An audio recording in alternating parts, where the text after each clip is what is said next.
humain qui, en raison de son âge, de son état physique ou mental, de la situation économique, se trouve dans l'incapacité de travailler, a le droit d'obtenir de la collectivité des moyens convenables d'existence. Il a été repris dans le préambule de la Constitution du 4 octobre 1958, celle qui est aujourd'hui en vigueur. RSA 38 est une association. Et RSA, ça veut dire réflexion pour des solutions d'avenir et non pas rente sociale assurée.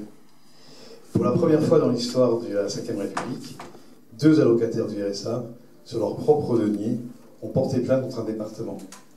Et il se trouve que ces 2 allocataires du RSA, qui se sont battus contre tout le monde, même contre son propre avocat, ont gagné. Ce qui prouve bien que les allocataires du RSA, quand ils veulent, ils peuvent. La deuxième chose qui est importante à dire aujourd'hui, je crois, dans le titre, que je vous rappelle, qui est légitimité des aides sociales, c'est qu'on n'arrive pas dans le RSA par hasard. Et si on est dans le RSA, c'est parce qu'on a eu un accident de vie. Et que cet accident de vie nous a détruits. Parce que quand vous vivez avec 575 € par mois, quand vous êtes tout seul, et qu'il y a toutes les inégalités qui se chevauchent à longueur de temps, et bien au bout de 2 mois, vous perdez pied et vous ne savez plus où vous êtes. Et donc, vous devenez fataliste, et vous dites pourquoi voulez-vous que je m'enquiquine, parce que vous voyez, je reste poli quand même, mais ce n'était pas le mot que je pensais, mais pourquoi faut-il que je m'enquiquine pour défendre mes droits, parce que de toute façon, on n'y arrivera jamais. On a trop de choses contre nous, trop de gens intelligents contre nous. Ce qui n'est pas vrai, parce qu'on est tous intelligents à notre niveau. Et notre intelligence, si on pouvait se regrouper ensemble, on pourrait faire des choses. Et puis en plus, la lâcheté des politiques a mis le mot RSA devant toutes les pauvretés du monde. Nous sommes une association d'allocataires du RSA. Nous défendons des émigrés, nous défendons des sans-papiers. Nous le faisons au quotidien. Mais trouvez-vous normal qu'aujourd'hui, il y ait des émigrés de 81 ans qui touchent le RSA? Pourquoi ces gens-là touchent le RSA? Que voulez-vous qu'ils fassent à 80 ans pour trouver du travail à 81 ans? Donc on donne autre chose que le RSA. L'ASA, par exemple, l'allocation de solidarité active, pourquoi bien? Mais pourquoi le RSA? Le RSA, c'est pour les travailleurs pauvres. Pourquoi un jeune Syrien qu'on a défendu pendant 3 ans, qui obtient un titre de séjour en France, et en bas du titre de séjour, c'est marqué interdiction de travailler? Pourquoi on lui donne le RSA? Pourquoi on ne donne pas autre chose que le RSA? Et donc c'est ça l'inégalité des charges, des avantages, des aides sociales. C'est qu'aujourd'hui il n'y a plus d'aide sociale. Et qu'il faut qu'on arrête de parler d'aide sociale en France. C'est terminé les aides sociales. Maintenant, on nous donne un ticket restaurant pour qu'on ferme notre gueule. Et là je suis très poli. Et en fait, la véritable intention du gouvernement, c'est qu'en nous mélangeant toutes les pauvretés ensemble, ils nous montent les uns contre les autres. Quand M. Macron prend 5 € à tous les allocataires du RSA, 5 €. On dit, mais c'est pas grand-chose, 5 €. Vous redoublez, M. Macron, 5 €. C'est énorme, 5 € pour moi. 5 € pour moi, ça donne une journée de repas à 4. Une journée de repas. Mais vous vous rendez compte un peu? C'est-à-dire qu'aujourd'hui, en France, ce sont les plus pauvres qui payent le plus cher. On paye pour les autres. Moi, dans mon budget que j'ai, rien que l'appartement, c'est 67% de mon budget. Rien que l'appartement. Mais si j'ai plus d'appartement, je ne peux plus percevoir le RSA. Et le nombre de gens qui vivent dans la rue, à qui on supprime le RSA, à la raison simple qu'ils ne répondent pas au courrier. Et quand RSA 38 va voir ces techniciens de la CAF, il leur dit, mais madame, il vit dans la rue, vous pensez qu'il a une boîte aux lettres? Ah, je n'avais pas pensé à ça. Ah oui, madame, mais s'il vit dans la rue, c'est qu'il n'a pas forcément de domicile, donc il n'y a pas forcément de boîte aux lettres. Donc comment on peut trouver une solution à ça? Ah ben oui, on supprime le RSA, comme ça va le faire réagir. On en est là. Aujourd'hui, on sanctionne les gens pour nous faire réagir. C'est-à-dire qu'à chaque fois qu'il y a une loi qui concerne les pauvres de ce pays, c'est encore une réduction des droits que l'on a. À chaque fois, on baisse nos droits. Et on augmente nos devoirs. Moi, quand vous vous rendez compte que dans le cadre de ça, on fait 5 déclarations d'impôts par an? 5 déclarations. Mais comment voulez-vous qu'on fraude quand on fait 5 déclarations d'impôts par an? Une par trimestre auprès de la CAF et une annuelle auprès des impôts. Et en plus, tous les mois, tous les trimestres, on doit prouver qu'on cherche du travail avec des certificats, le fameux contrat d'engagement réciproque. Et aujourd'hui, on est quand même 8 millions de gens en France qui vivent sous le seuil de pauvreté. Pareil. C'est-à-dire, en fait, on sait très bien, Alain souvent donne l'exemple des chèques vacances à la CAF. La CAF ne fait pas de communication sur les chèques vacances, parce que si toutes les personnes qui avaient droit à ça demandaient, ils n'auraient pas l'enveloppe. Donc, de façon délibérée, la puissance publique organise le non-recours et le non-information des citoyens de leurs droits.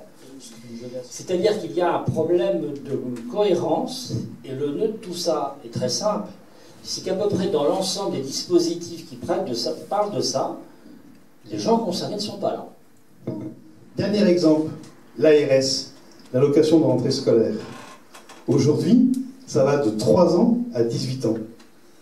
C'est-à-dire qu'à 3 ans, on verse une allocation de rentrée scolaire pour les enfants pour acheter une trousse Kitty. Mais c'est pas vrai, ça ne s'arrête pas à 18 ans, ça s'arrête à 17 ans et 365 jours. C'est-à-dire que l'enfant de précaire, de pauvre, qui n'a jamais redoublé une classe, où les parents se sont saignés aux 80 pour que les enfants fassent des études, mais qui est né le 29 août, qui a 18 ans le 29 août. La rentrée scolaire a lieu le 3 septembre. Comme il a 18 ans le jour de la rentrée scolaire, il n'a pas le droit à la maison de rentrée scolaire.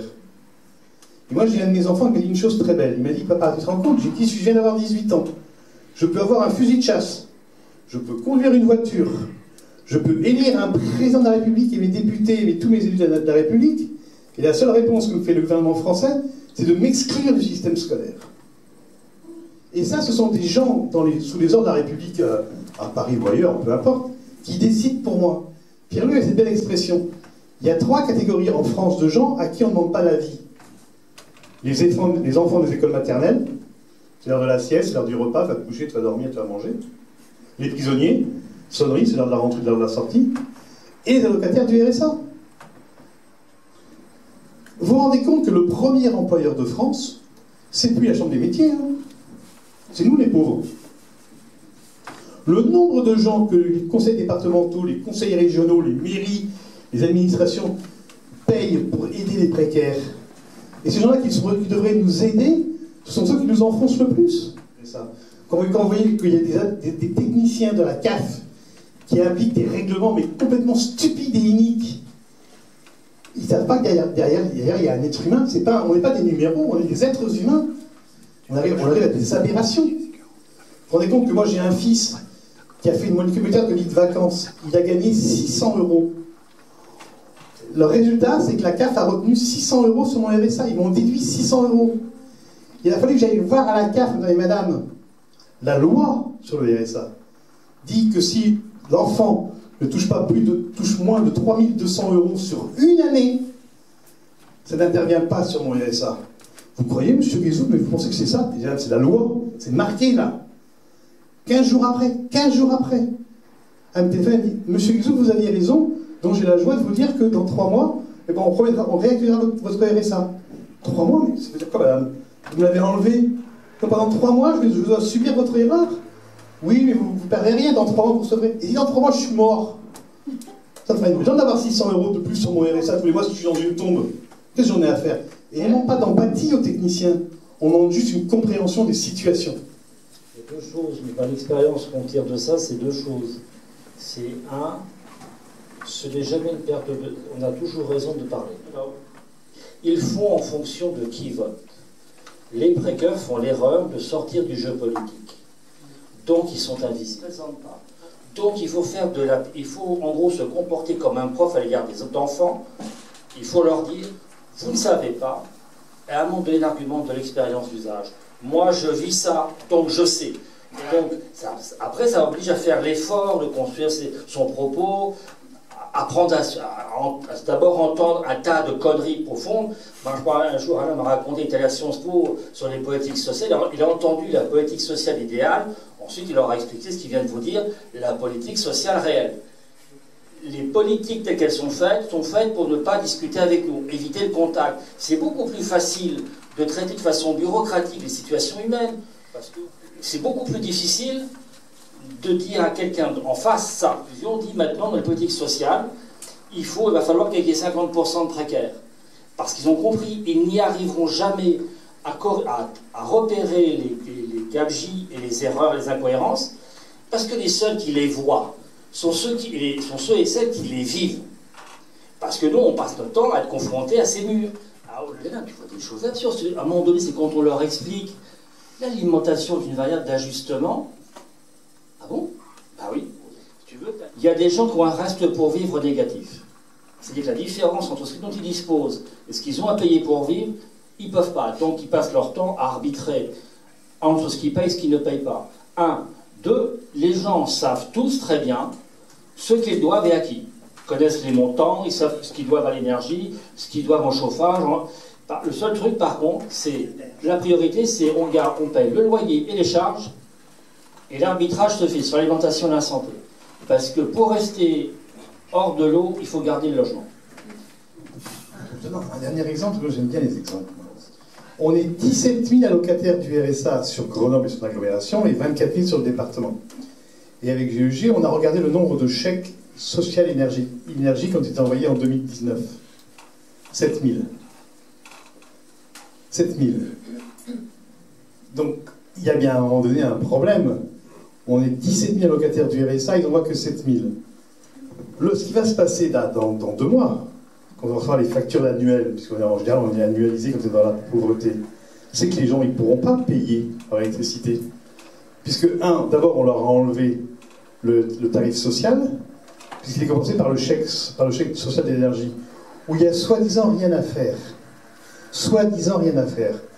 Donc tout à l'heure, Pierre-Louis disait, oui, il y a de moins en moins d'allocataires du RSA. Pourquoi dans l'Isère? Effectivement, dans l'Isère, on a perdu à peu près, enfin on a perdu 5% de moins d'allocataires du RSA. Ce sont 5% d'allocataires du RSA qui s'en vont du RSA. C'est-à-dire qu'ils quittent les radars. Ils préfèrent ne rien avoir à faire avec l'État. Donc ils se décarcassent, ils se démerdent. Donc ils s'en vont, ils disparaissent des radars et ils ne reviendront plus dans le système. Donc vous ne pouvez pas imaginer aujourd'hui la problématique qu'on a sur le problème de la santé.